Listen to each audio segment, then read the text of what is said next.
Well now, doesn't this all look familiar? Same wrap, new name, but not much has changed. Hey there racers and race fans, thanks for clicking and welcome to a little vlog on a starter guide for Formula Racing with a philosophical analysis on the existential reasons racing exists.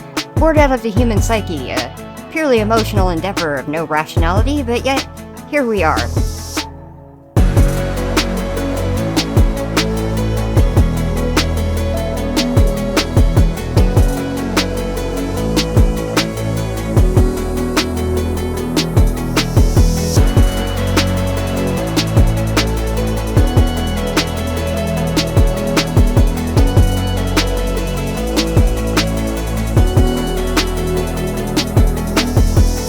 This is a little different than my typical game guide content, remixed for real life this time, as I had an opportunity to get out and visit some old friends at Pro Formula USA over a recent weekend. I was there doing some media for another racer during their track day, and a perfect opportunity to catch some press release photos while I was at it for fun. Of course I was going to check out the garage at World Speed to see who's on the team these days. But for so many years passing since the league was a regular part of my schedule, it seems like time stood still. Lowe's car didn't change, nor did the VMB scholarship car. Even some of the coolest techs are still around despite all the new faces amongst the racers. But I still got to exchange quick chats with people that I hadn't seen in years between sessions, as we all had our respective jobs to do, and the privileged few revel in the pursuit of struggle on the field of competition. Speaking of the privileged few, the garage was missing its familiar pair of Pro Formula Mazdas, now replaced with F3s and new driver names. Sadly, Horak and Purcell both retired before I got a chance to say goodbye. Now, how did I get started in all of this? Well, that's a little fun introduction into what it really might look like if you thought you wanted to be a Formula race car driver. So I'll fetch a little footage from my old hard drives to show you what I saw behind the scenes. Wind the clock back to 2018, and a friend of mine that I used to hang out with at Cars and Coffee invited me to a go-kart race. Doesn't sound very interesting, right?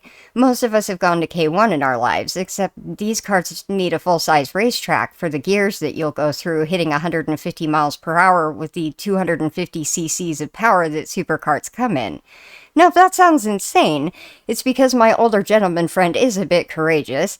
He used to do the larger open-wheel version of Formula Atlantic back in the day. This wasn't so new to him, but it was an introduction for me into the miniature world of racing that is the start to so many Formula racing careers. This event would lead me into finding a young racer who is starting their first season in the Formula 4 feeder league that provides practice for those who are moving from go-karts to full-size race cars. Through following his activities and getting to know him, we learned all about life and what it's like when you're a nobody trying to get lap records and sponsorships. The season started as a rainy mess at the distant rural track of Thunder Hill in Northern California.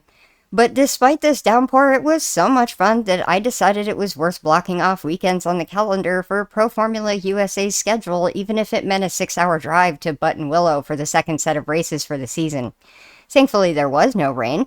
Only brutal sun and plenty of time to get familiar with the life of a racer. Between events, we managed to meet up with a simulator instructor who trained racers that we were following. Besides go-karting, this extracurricular activity to driver development can be essential for learning tracks, or learning the marks that you need to hit, and creating a strategy without spending a fortune in real-life seat time, as track days don't come cheap. Simulator to car skills are absolutely a thing, and if you want to learn more about the neuroscience of simulators, I have a video for that on the channel. I'll link one of them in the corner. Assetto Corsa doesn't just have to be a toy when you can use it to train your brain to react in a way that you want to when you need an instant decision to make up time or save your ass. It's one of the ways to see that your brain may not work in the ways that you think it does. No, really. That's even Assetto Corsa being used to train a racer. So get serious about your sim time. It may one day land you in the driver's seat. It wasn't that long ago that I was playing around with the GR Cup sims at the SRO Sonoma season opener. They have an entire group that's mostly sim-to-track racers driving the GR86 cars. The league knows about us gamers. And for those looking to get into the hobby, there are far more competent YouTubers out there than me to recommend the latest sim gear. But I'll be here to nerd out about the science of how they trick your brain into thinking that you're in a race. The next rounds of Formula 4 would land us back in the central coast of California at two legendary tracks, Sonoma Raceway and Laguna Seca. For me, they were a weekly occurrence with covering some track days or working for this, but at least I got to beat the heat in the VIP accommodations of our racing team's truck and tent. Better than trying to find shade on some corner of the track, or better yet, the comfy home garage. For hours each weekend, I would get to sit around watching techs and engineers work with the cars or listen to conversation amongst crews, racers, and their families in attendance. I might even listen in as coaches went over the previous session's data, looking at metrics like braking and acceleration points to search for any potential for improvement. Interlaced would be yet more karting, whether it be on a designated track in the middle of nowhere, as most superkart events are, or on the streets of Lancaster in a Long Beach-style kart race that reaches over 100 miles an hour in the straightaways. The typical league for starting racers isn't quite the madness of my old friend's 250cc full aero kart, but instead half that size with 125cc's, but still a full suspension and disc brake setup to accommodate for breakneck acceleration and cornering. One of these can set a person back $10K, and a weekend of racing may cost well over $1,000 with registration and travel. This isn't exactly the easiest investment to consider, because it only gets worse from there as the Formula 4 car costs around $90,000 new. Engines are their own separate cost, and race support over a season will total into the tens of thousands with vehicle transport. Expected to be between 5 and 6 weekends across the season. 2 races done within a weekend that will be hosted by an entity that the league collaborates with, usually SCCA or NASA. This allows for the league to run open-wheel cars during their own session amongst private track day participants or other amateur leagues. This means a mix of cars that can be found on the grid, so there's entertainment for spectators who like to browse race cars up close, as these events are open to the public but also very low traffic and minimal staff. If you're familiar with the track, you'll be able to access most areas that you would never be able to get to during a main event. No waiting for media shuttles either. I can just take my car to and from the grid when it's convenient, and mostly blend in with the other casual race cars anyway. Aside from the literal private test days at the track that I attended to cover races for World Speed, it's about as accessible as one can find. But by the time our opener race for the Indy finals rolled around, I had already been to multiple private track days, and it's truly an amazing experience. Maybe one of my favorite things to do in life. For most of the day, the track is oddly silent. It's kind of like a park, and it's always a bit odd, but kind of relaxing. Time will roll by as techs and engineers communicate with the driver, download data from the car, and make adjustments to the suspension. Then it's back out again to circle specific sections of the track to work on skills that are lacking, because there usually isn't a race weekend far away. We would end the season at about the biggest event possible for racing in the United States, the Indy Finals, where we had the home advantage of Sonoma Raceway. The hoops I had to jump through for credentials were worth the pain by the time we got let out of the media room on our first day, because I found my way to pit lane.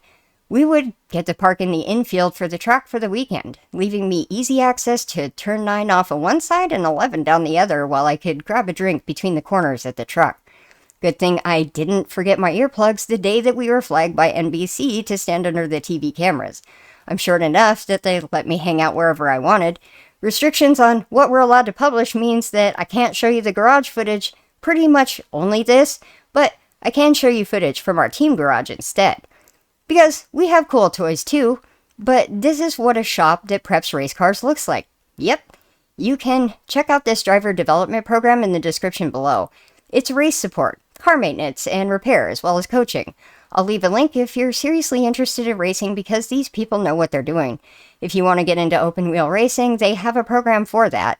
Our racer did a lap record in the final race at Indy Finals over that weekend, I'm just saying. From the first time in a car to getting a lap record in the league, well, that's some improvement, isn't it? And I was happy to see the whole thing from start to finish. It was fun enough that I scratched off more weekends on my calendar for the 2019 season.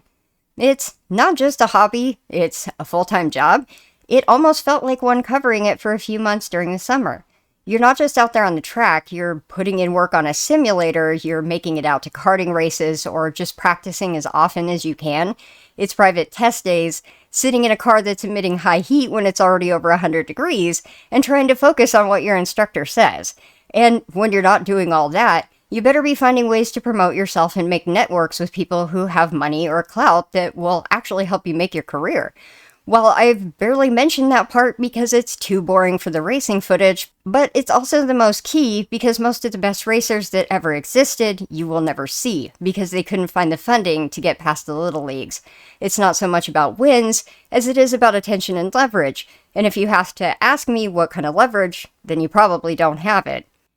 After that walk down memory lane, I'm back at the present day Pro Formula USA, and it continues in 2025 with several more race weekends left to go in the season. Will I be scratching off more dates on the calendar? Probably. I'm inexplicably drawn to these events, even if I don't have some rich dude who wants photos and demands social media metric growth, even if audiences wouldn't be amused by their caption. With these track day weekend hybrid events, you never really know what you're going to get. It's a grab bag of anything from spec Miata to possibly some exotics. You might as well walk the grid first thing in the morning because it won't always be the same cars every day unless they're a licensed racer that's out there to get their points for the season. It's mostly just practice or qualifiers in the morning anyway, so you're not missing much, and if you're lucky, the cafe will be open for the breakfast burritos. I did promise more social science, but instead this time I came up with philosophy for this video. More specifically, I found a fun published thesis paper called Being in Acceleration, an Existential Perspective on Formula One Racing. And I'll link that below for anyone who wants to read the whole thing. It cites from historical introductions on the philosophy of sport. Philosophy of sport is a branch of philosophy that analyzes sport as a human activity, and which originated in the philosophy of physical education. It taps into a variety of philosophical subdisciplines like aesthetics, ethics, or metaphysics by focusing on existence and the individual. An existential analysis provides room for investigating the experience of athletes and the meaning that they find in their discipline. An additional advantage of existentialism in the realm of sports is the focus on the individual, or creation, on freedom and the agency of athletes. These foci include the set of phenomena that generate insights into how human beings may transcend limits, acquire self-knowledge, and master challenges by engaging in sportive endeavors. This is the very mental field of study when it comes to racers that have to do with their psychology, emotional resilience, and the vital ability to process stress on or off the track. That being an exceptional racer extends beyond what you can do with your physical skill, but also how you gain self-awareness of your ego or conquer anxieties about death. How much agency do you really have when you have fractions of a second to make a choice? Conscious thought processes at about 10 bits per second. MRIs can predict decisions being made up to 7 seconds before the person acknowledges the decision. So what's really controlling that last-minute evasive maneuver? This is why driver development is so essential, though. It's like a download to your subconscious on how to react in a race without having to rely on your 10-bit per second processing. All that simulator and karting time help facilitate that download by connecting motor cortex coordination with the subconscious training, resulting in real-world skills. Without the ability to control our emotions and attention span, this training will be useless and impaired by the disruption in neural wiring that carries signals for emotional regulations and decisions. No matter how hard you train for raw skill, your negative emotions can still override it all. So let's get to that Nietzsche part of the paper then, philosophers. Prefiguring existentialist reasoning, Nietzsche argues for the primacy of creation of the existence through the action rather than the discovery of self. This translates to the figure of the athlete as well. In his assumption, two notions are crucial in the relation of the idea of creation of self and meaning, becoming and overcoming.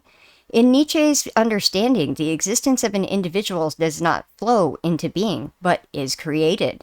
This development of becoming is done in a manner that aims at a continuous process rather than existing as a final state. Overcoming describes the life of an individual as a series of obstacles to be overcome to derive meaning for their existence. In sporting endeavors, this would imply the challenge posed by the athlete's discipline. To inform understanding of this process, Nietzsche coined the term the concept of will to power.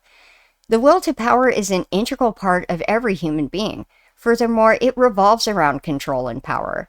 The idea of control and power, however, does not necessarily imply exerting these over others. Rather, the will to power can be understood in relation to the self. Hence, the will to power should be comprehended as offering information on the individual's will to self-control and the domination of their own abilities.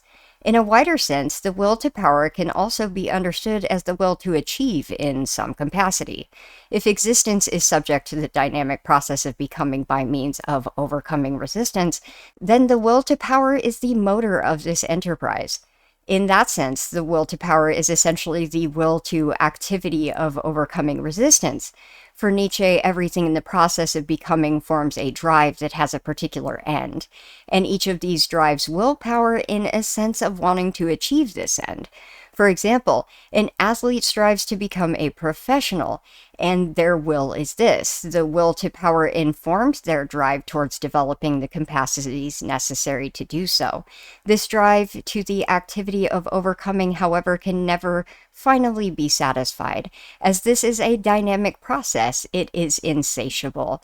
Similar to the individual's existence not aiming to arrive at a final state, the will to power as the motor for development necessary assumes continuous striving. In Nietzsche's words, but all expansion, incorporation, and growth is striving against something that resists. Movement is essentially tied up with states of displeasure. That which is here the driving force must in any event desire something else, that if desire displeasures in this way and continually looks for it, the will to power is therefore the will to striving against something that resists. This quote reveals the continuous striving of the will to power as an important source for motivation for the individual. Additionally, it acknowledges that the will to power incorporates suffering. Besides acknowledging suffering as a positive component for development and striving, it's assumed to be a constituent of the individual's happiness rather than a simple byproduct of it. That is because the individual creates meaning for themselves and arrives at happiness by seeking displeasure and overcoming resistance. Suffering is the experience of the resistance to fulfill one's desires, and as the will to power is the will to activity of overcoming resistance, the individual is in need to value the suffering involved on the path as valuable in itself to experiencing meaning. Ultimately, the will to power is paradoxical. It is the will to overcoming of resistance on the path to achieve certain ends. Thus, in the pursuit of meaning, it is necessary for the individual to aim for goals, yet look for resistance in their realization. In sports, this bears an important implication, for the focus lies not solely on achievement of victory, but on the activity of overcoming the obstacles on the athlete's path to it. So don't you wonder why any of them are out here? Not all of them are professional racers with the purpose of a career. The casuals will tell you, it's just for fun. But try translating that to an emotional context beyond the notion of fun. Well, why was it fun? The exhilaration, the control and the power, the ego, or perhaps something more to fight the nihilism? What is the meaning of this purely emotional endeavor with a perilous consequence? Maybe we'll explore more philosophy that makes us find our way to these places on my next race weekend. One has to wonder if for some it's the only way to feel alive in a world of privilege and comfort. The crux of sport is creating hardship where none exists for the purpose of achievement and identity. A faux struggle in a search for purpose from a mundane life of repeating the same day over and over again as their life becomes the plot of Groundhog Day and a cautionary tale. Clock in and clock out of your white-collar job day after day until you've forgotten why life has any value at all. It's maybe not the excitement they seek. It's a departure from themselves, or a life that feels too empty without motorsports. Now, I don't know what says more about the risk that they're willing to take, and you can wonder what it is that they're trying to prove if the will to power puts you in the driver's seat. Now, you didn't know Cargirl does philosophy? Yep, and I might be up here reading Deleuze in the stands between sessions too, because being faster on a track isn't just about how accurately you can assess the physics of your car in a corner, but if you can stop focusing on the opponent in your mirror. The car is an equalizer, and it's your decisions against everyone else's. Do you value your ability to handle negative emotions in your day-to-day life? You're gonna find out when the engineer calls a car to your inside in the next corner. And how much faster can your existential intelligence make you?